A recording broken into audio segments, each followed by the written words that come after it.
这么多保家卫国的战士在呻吟哀嚎，你居然不当回事！要是因为这样，延误了救治，伤员丧命，你良心过得去吗？现在跟我买纱布的，也是一家医院，他们的目的也是为了救人，我有什么良心过不去的？可我已经答应了人家，我不相信你不知道。在那家医院里面，也有好多遭空袭受伤的民众。军人是人，老百姓也是人啊，生命不分贵贱，是不是？我也有我的难处，希望你能理解。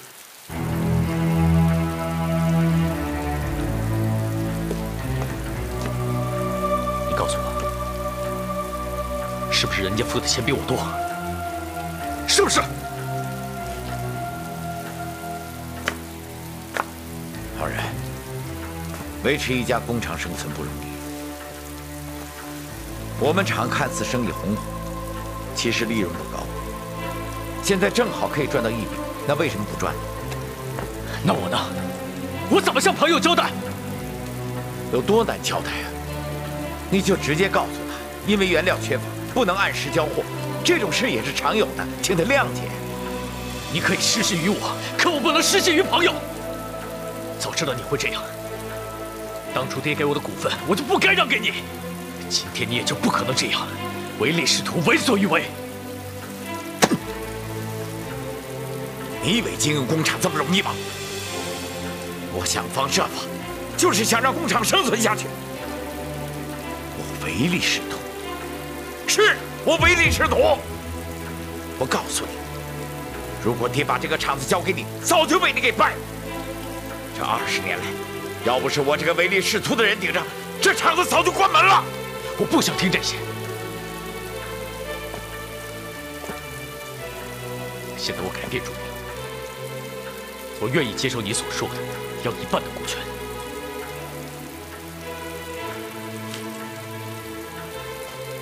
就你这样，工厂要是让你介入的话，大罗的这块招牌，迟早被人大卸8块当柴烧。我现在告诉你，我1股都不会给你。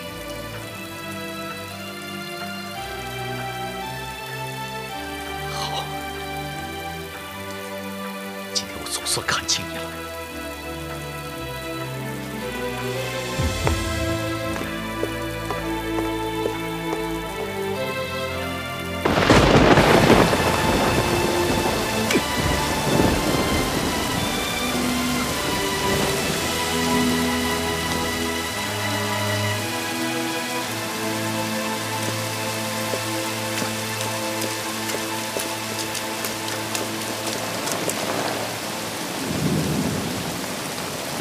我看雨越下越大，怎么了？我真不敢相信，我怎么会有这样的兄弟？生得了儿身，生不了儿心，何况你们只是同父异母的兄弟。我该怎么跟我朋友说这事？我真的没有脸去见我的朋友。这不是你的错呀，我相信你的朋友会谅解的，对吗？没有国哪有家呀？为什么总有些人这么自私，不为大局着想？约翰，我真的是个傻子吗？你一点都不傻，你的所作所为都是在救国救民。浩然，不管在任何情况下，我都会支持你。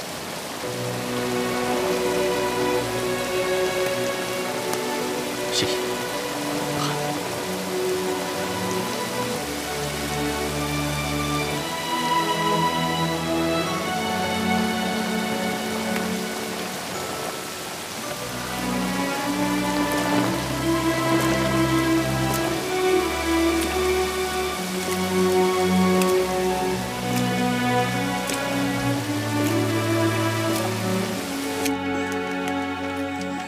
谢你了，大叔，你就别多礼了。出门在外总有不便，咱们能相见就是有缘。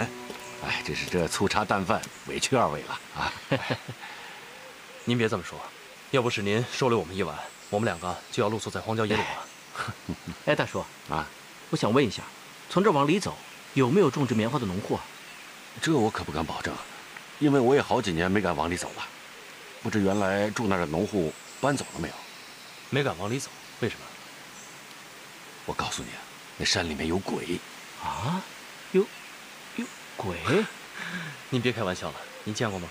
没亲眼看见，我也是听人说的。那就对了，光天化日，朗朗乾坤，就算是有啊，也应该是鬼怕人才对。你说是不是，小薛？哎，没错。我看那人八成是让自己的影子给吓着了。大叔，谢谢你，再见。好，再见了，大叔。哎好，慢走。再见。哎。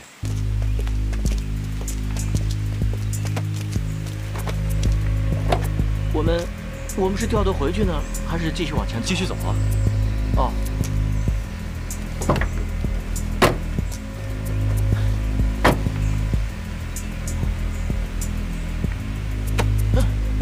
怕了？怕什么？谁怕谁啊？走吧。好。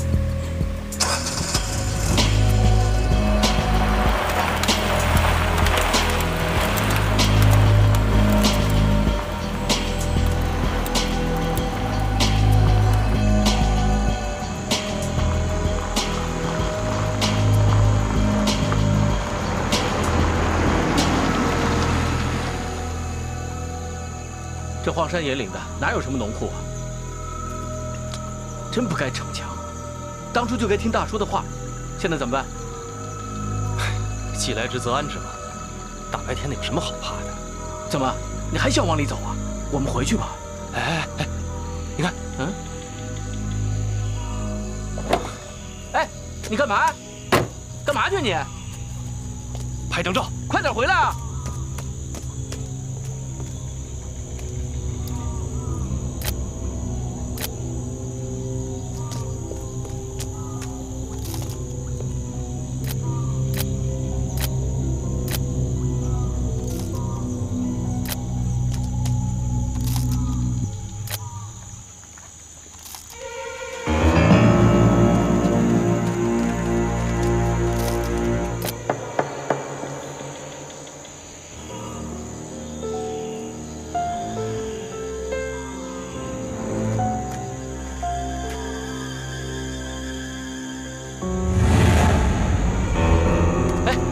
别拍了，别拍了！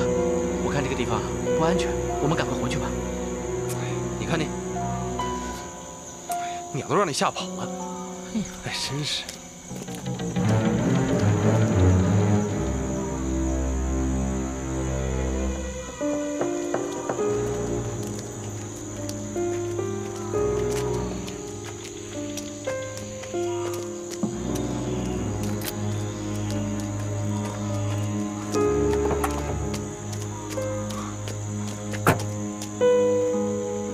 快上车吧，走了。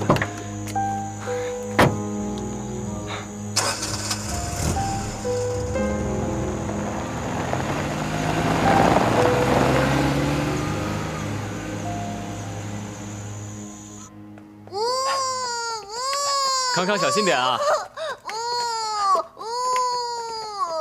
小心啊！小气球飞起来啦！哦，小气球飞起来啦！我也跟着小气球飞起来啦！哎，康康真厉害，慢点啊！康康，小心摔倒啊！飞起来啦！飞起来啦！哦！吵什么吵？客厅是你们玩的地方吗？给我出去玩！康康，来，我们出去玩啊！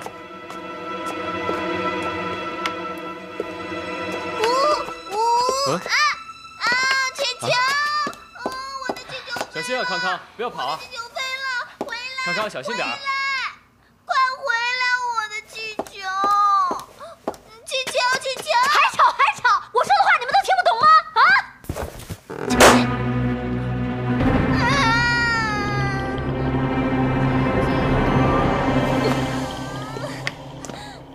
康康，来，不哭不哭！哭什么哭？还嫌我们家不够倒霉吗？二太太，何必跟一个小孩过不去呢？跟你有关吗？怎么了？心疼了？心疼把他送回家呀。他妈可好了，管生不管养，把孩子放在娘家，还嫌娘家不够倒霉吗？他只是个孩子，何必计较那么多呢？你是他的什么人啊你？啊？我是康康的姨父。你是他的姨父？我看你想当他的爹吧，真是可惜了。雨涵嫁给了罗医生，你就别在这自作多情了，丢人现眼。你说什么？身为一个长辈，康康，对晚辈说这么刻薄的话，你不觉得丢人吗？妈，你让晚辈如何尊重你这个长辈？难道我说错了吗？慢着，俊杰虽然是晚辈，但是你说错了话，还是必须要道歉。奶奶，算了。不行，苏家有我这个老太婆在一天，家法不可失，必须道歉。妈，不管怎么说，我也是她的丈母娘，我也是她的长辈，我骂她几句怎么了？我算是看出来了，从头到尾，您就偏袒雨涵，只有雨涵是苏家人，其他人都不是人。是吗？那志伟呢？志伟不是苏家的血脉，我是如何待他的，你就不能对雨涵好一点吗？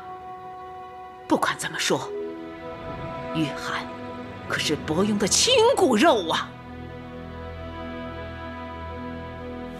康康，来，我们出去玩啊！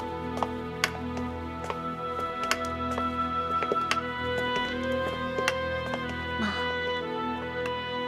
是我把话说重了，我道歉。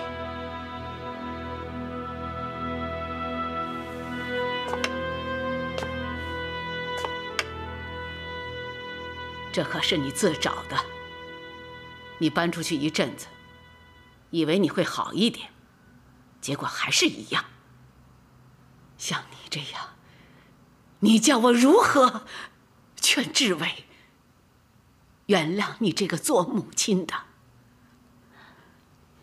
对不起，妈，我错了，刚才是我把话说重了。你这样的话说了不下100次，我没办法原谅你。再相信我一次吧，我求你，求你在志伟面前美言几句。我这个人这辈子什么都不怕，就怕没了这个儿子。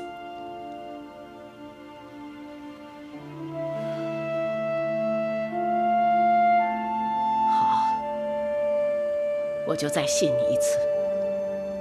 你要知道，你容不下雨涵，同样的，志伟也容不下你呀。其实我真的不是故意的，我只是看到俊杰对雨涵好，我心里就会生气，我自然而然的会为雨桐打抱不平，想为他出气。你以为这是对雨桐好吗？你错了，你这是在破坏他们之间和谐的感情。你自己好好想想。哎，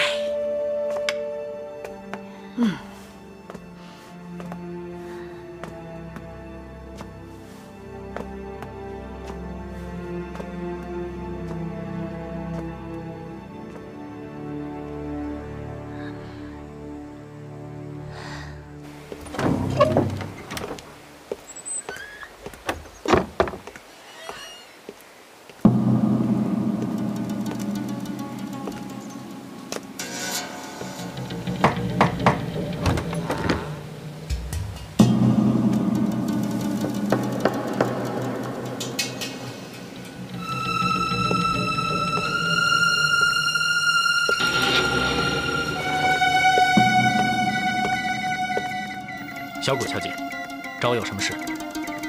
桌上有张纸条，你看看。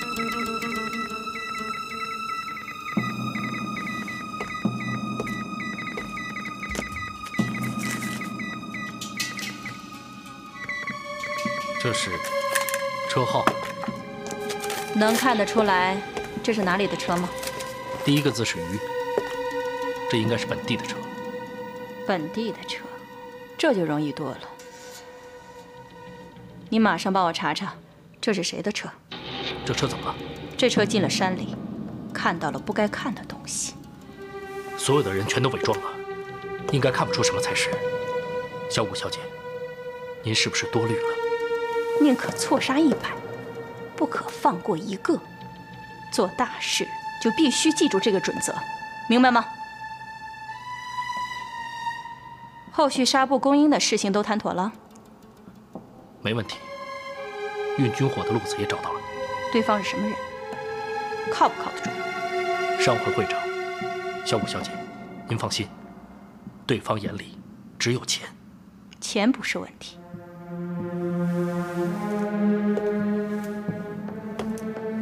你最近是不是惹了什么事？不小心暴露了身份？没有啊，怎么了？有人在调查你。谁在调查我？消息是从报社传出来的，听说是一名记者。那个人是不是姓郑？没错，你跟他有什么过节？郑玉是上海大发面粉厂总经理方俊杰的好朋友，他们肯定是冲着苏家那件事来的。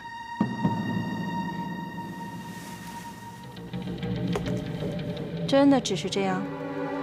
我发誓，来到重庆以后，行事做人我都很低调，绝对不会给您添任何麻烦。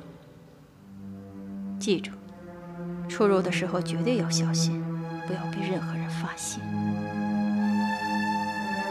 知道了。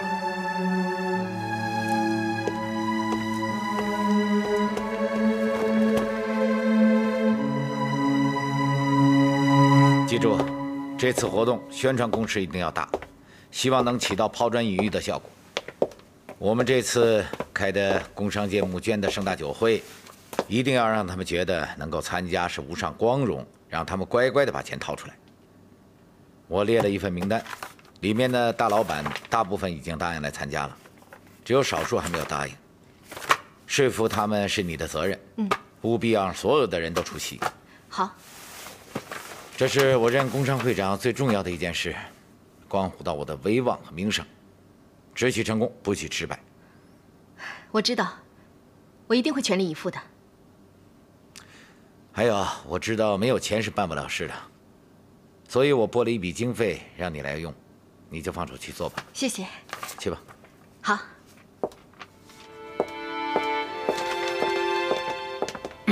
哎，志伟，什么时候回来的？昨天晚上回来的，我先向罗总汇报，待会儿找你啊。哦，好。罗总，我们回来了。情况怎么样？对不起，这大半个月，我们访遍了渝北的农家，也没有找到什么大的棉纱供应货，只是签下了几家零星的散户。没关系，其实我早就料到了，这世道不太平，到处都在打仗，人们随时准备逃命，随时可能会被掠夺，农民根本无心耕作。我不怪你们。谢谢罗总体恤。那没什么事，我们先下去了。等等，志伟，你留下，我有话跟你说。走。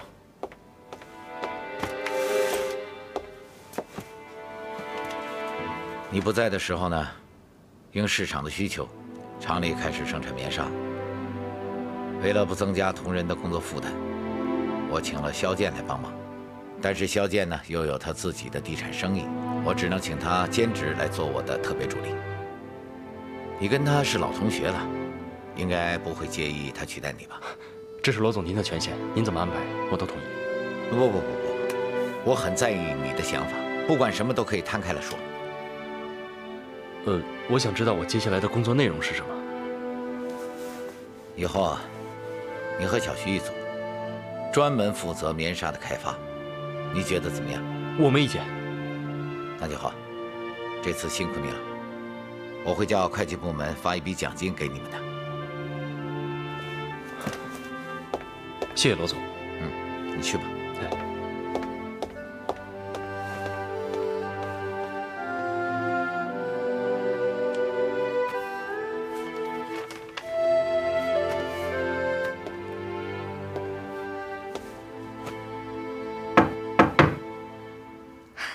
伟，进来。看你这样子，心情不错啊。想必这次渝北之行收获不少吧？怎么，得到老板的嘉许啦？恰恰相反，这趟渝北行虽说没有挂鸭蛋，但也是收获平平。原本以为罗总会责骂我，哎，没想到他还给我嘉奖。哎，你说这事儿是不是很奇怪啊？可能是纱布的价钱好，赚了不少，老板高兴呗。给奖金你就拿着，别想那么多。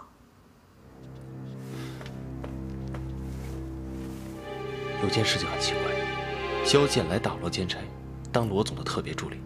萧剑呐，他当罗总的特助啊？什么时候的事啊？罗总刚刚跟我说的。那他不是取代了你的位置吗？你怎么办呢？其实这事罗总应该早有计划。我现在在开发部上班。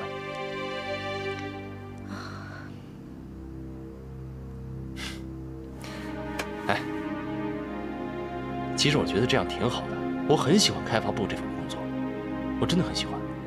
哼，你别安慰我了。开发部要出远门，要跋山涉水，还不知道能不能成，哪比得上当特助轻松愉快啊？错。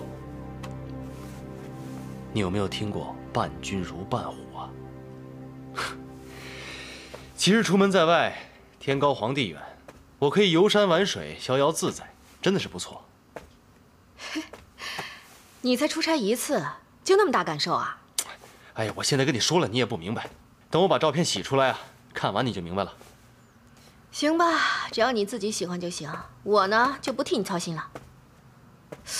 对了，你刚才说到照片，我想起来了，康康要过生日了，有机会你给他拍几张照片，给孩子留个纪念吧。好，交给我了，这事儿没问题。来，笑一个。有话快说，我不想让罗总误会，以为我们有什么不可告人的秘密。罗总误会是小，有钱就可以摆平，但机器呢？能找得回来吗？干嘛没头没脑的找机器啊？方俊杰让郑玉利用传播的优势，到处在找我。我要是被揪出来，你也跑不了。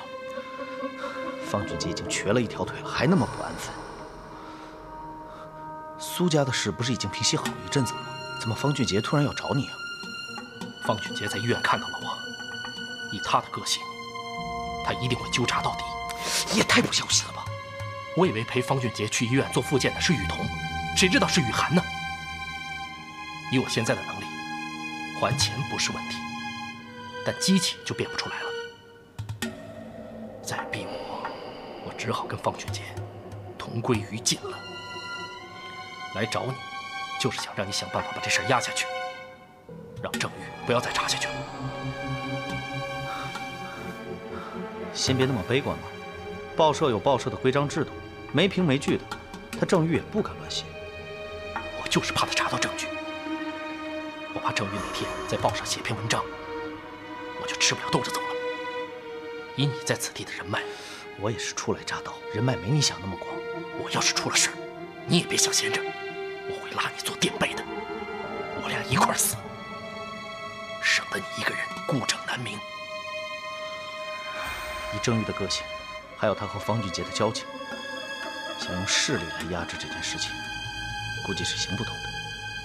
要想让这件事情石沉大海，只有一个办法。那你有什么办法？本来还想放他一马，现在是他逼我出手。我俩是系在一根绳上的蚂蚱，谁都离不开谁。再说了，就算不为了自己，想到雨桐，我也巴不得方俊杰即刻消失。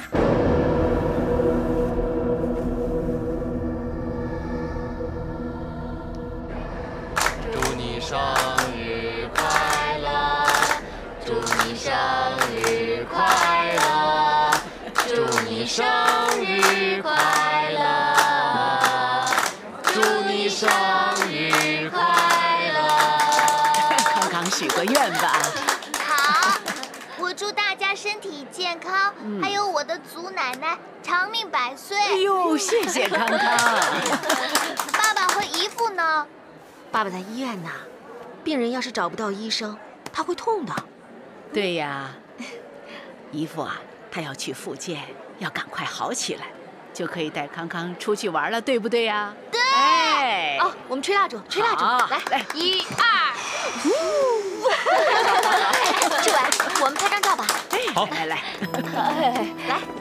这儿了。来下一个啊，好，来1、2、3，1、2、3，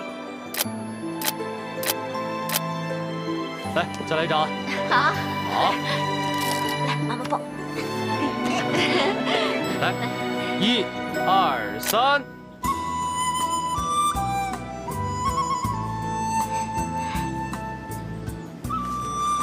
不行不行，你现在太僵了，肢体、脸部都太僵了。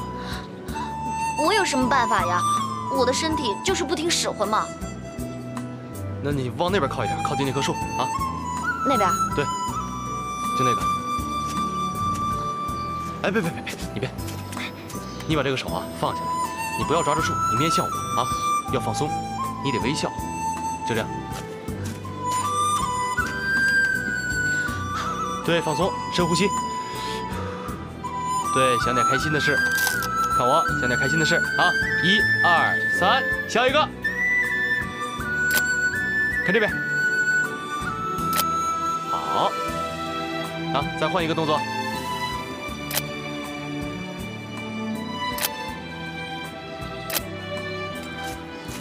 胶卷没了。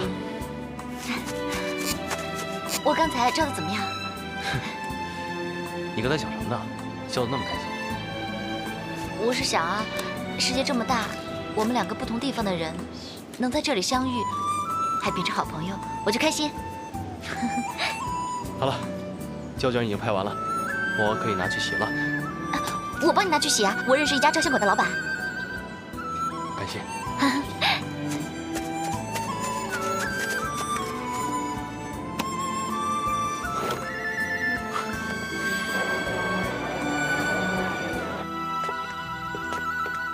燕儿，给你胶卷取出来了。那照片什么时候可以洗出来啊1个星期左右。要这么久啊？能不能快点啊？谁的照片啊，这么急？嘿嘿，燕儿，这相机可不少钱，什么时候买的？我哪有什么钱买相机啊？是我好朋友买的。我朋友喜欢拍照，为了买这相机，存了好久的钱呢。哦，这照片是你男朋友替你拍的吧？好事已经尽了。要你管啊？那我1个星期后再来取照片吧。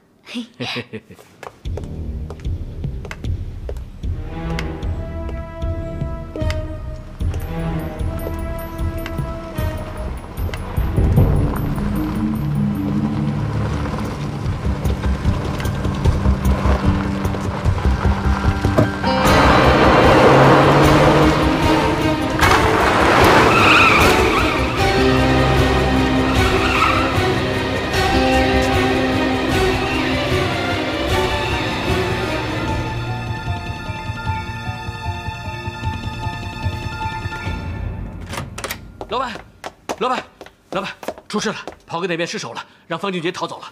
方俊杰一条腿都废了，走路都成问题，他怎么逃？炮哥说他把拐杖一扔，手脚利落得很。我估计他是掩人耳目，他那条腿早就好了。糟了，打草惊蛇了。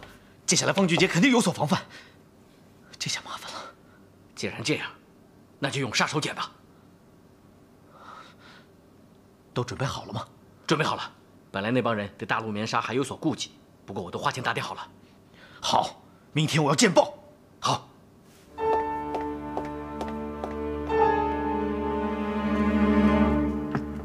老爷，早餐已经准备好了。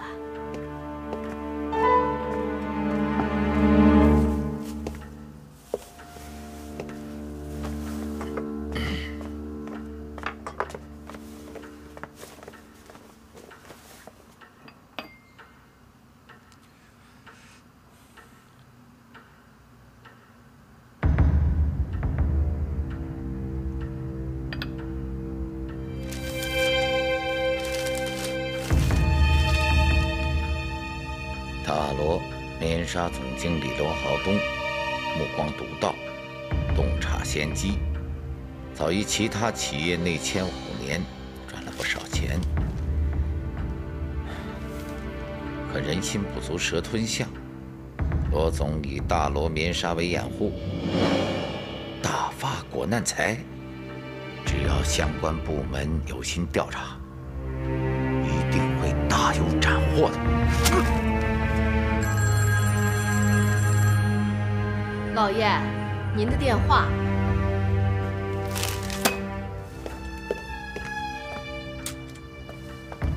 喂，干爹，您看了早报没有？没有证据的乱写一通，我要告这家报纸以正视听。您先别冲动，我有内幕，可是不方便在电话里说。你有内幕？你马上来见我，快！是。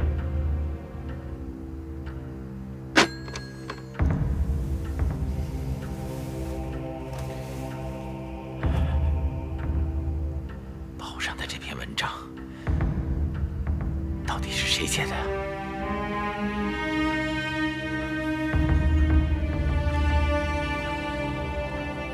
难道是浩然不甘心，存心整我？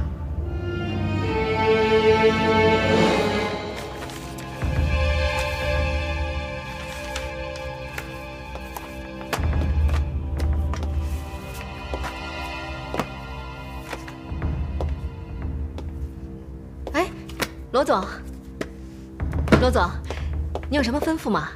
我打了几次电话给浩然，他怎么不在医院？啊，浩然这2天去外地义诊，得过几天才回来呢。你找他有什么事吗？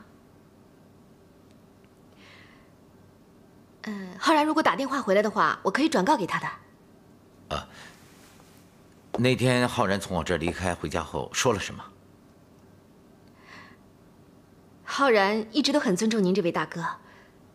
他说他记得念书的时候，大哥资助过他，所以您的恩情他一直都放在心里。他是这么说的。嗯。罗总，肖专员到了。嗯，你忙吧。嗯。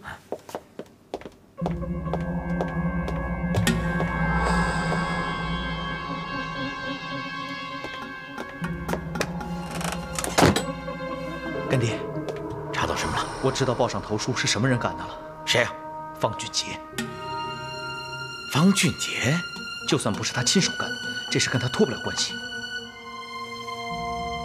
这没道理呀！我跟方俊杰无冤无仇，他为什么要捅我一刀？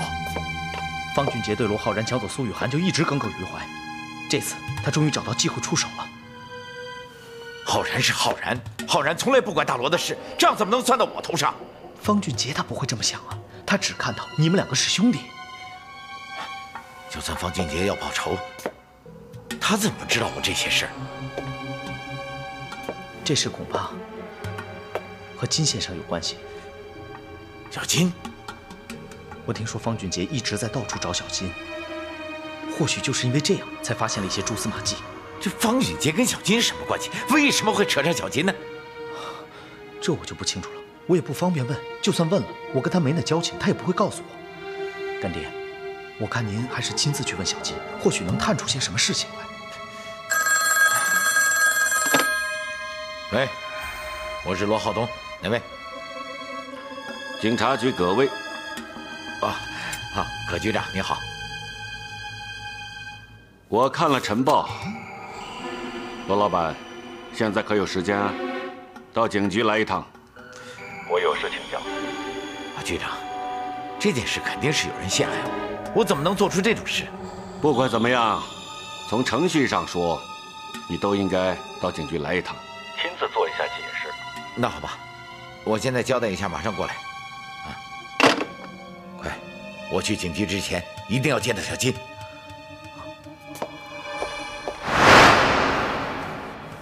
我是被人陷害的。上面对这个投书非常重视，下令查办。这压力不小啊，我不得不办，还请包涵。那一定是这几年我的生意越做越大，赚了不少的钱，好多人眼红了。没那么简单吧？无风不起浪啊！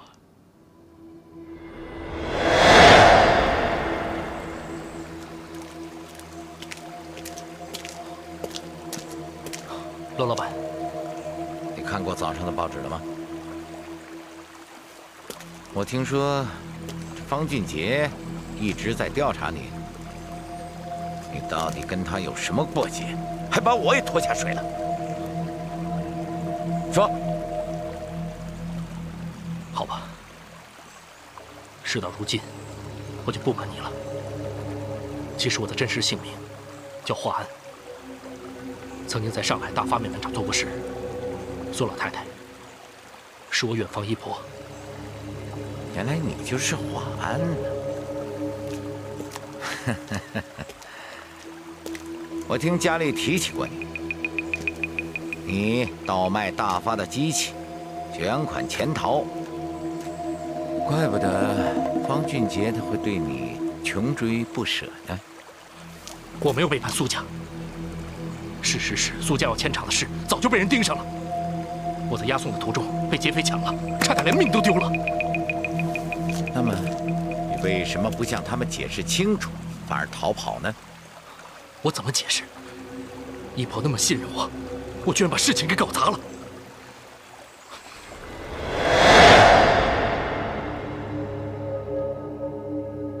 罗老板，罗老板，啊，想什么呢？我说话都听不见了。啊，局长果然厉害，瞒不过您的火眼金睛。好吧，我承认。我的确是跟有些人有点私人恩怨，不过都是小事一桩，不值得一提的。没这么简单吧？要是这个答案，恐怕我很难向上头交差啊。哎，事情真这么简单，我会处理好的。啊，至于您上面的事嘛，我请您帮个忙解释一下。这是我的一点小意思，那就麻烦局长请上司们喝喝茶，啊。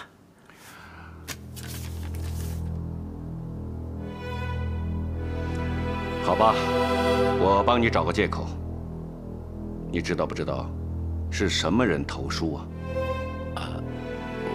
我问过报社，报社说基于他们的职业道德，不便透露。你自己就没个谱吗？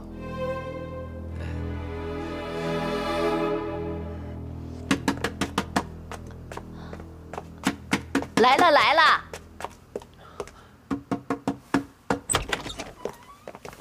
你们这是干什么呀？哎，你们干什么呀？你们不能进来！哎呀，你们警察大人，发生什么事了？有人密告你们苏家窝藏日本人，我们奉命来抓日本人。不可能，我们苏家一向清清白白的，不会跟日本人有任何瓜葛的。可不可能？搜过便知。走。是。等等。搜查令呢？没听说过那玩意儿。让。警察干什么？谁让你们进来的？这是苏家，不是你们胡作非为的地方。出去，出去！你敢跟我动手，我可以以妨碍公务罪将你逮捕。你来啊！这干嘛呀？你走你！警察大人，我们跟日本人真的没有瓜葛，我可以用我的老命来担保啊！老太太，您放心，有没有我们搜过便见真章。走。哎呀！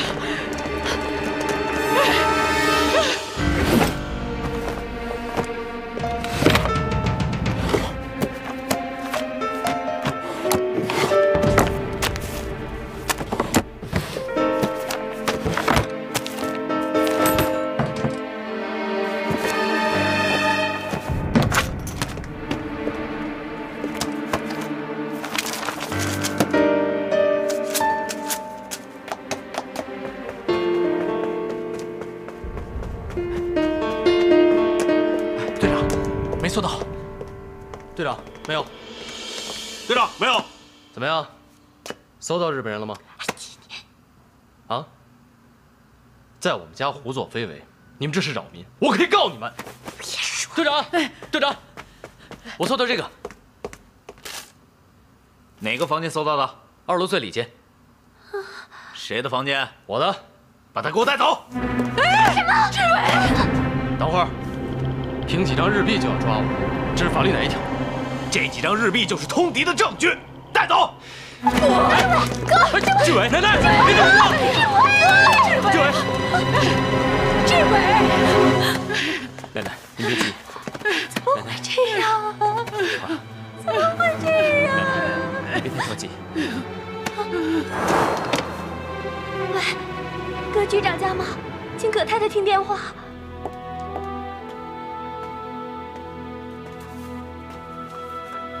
肖总。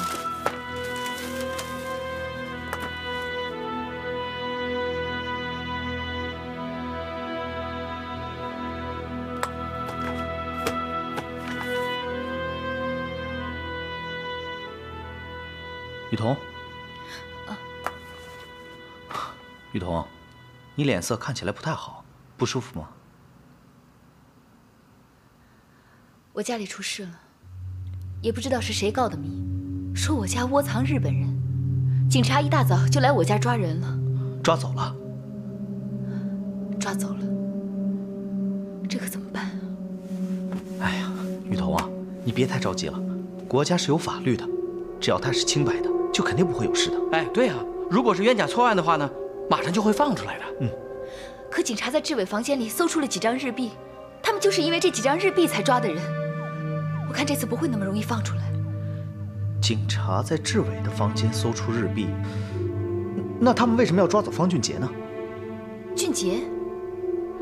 我没说警察抓俊杰呀，他们抓走的是我哥。